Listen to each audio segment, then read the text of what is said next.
আমরা অনেকেই সবুজ আলু বা অঙ্কুরিত আলু দিয়েই রান্না করে খাই, কিন্তু এটা একদম অনুচিত।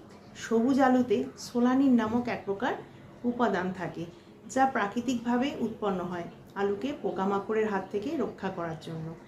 আমাদের শরীরে এই সোলানিন নার্ভের সমস্যার সৃষ্টি করে, ফলে বমি বমি ভাব, মাথা ঘোরা, মাথা ব্যথা ইত্যাদিও হতে পারে।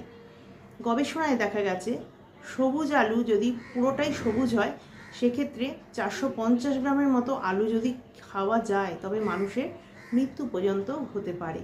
তাই সবুজ আলু বা অঙ্কুরিত আলু খাবেন না, এটা সাইড এফেক্ট হয়ে যায়।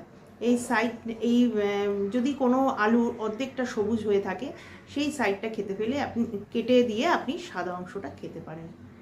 আমার এই পরামর্শ যদি ভালো লাগে অবশ্যই এটা শেয়ার করুন, যাতে অনেকেই জেনে উপকৃত হয়। আর এরকমই পরামর্শ পাওয়ার জন্য আমার চ্যানেলটা ফলো করে রাখুন। Thank you.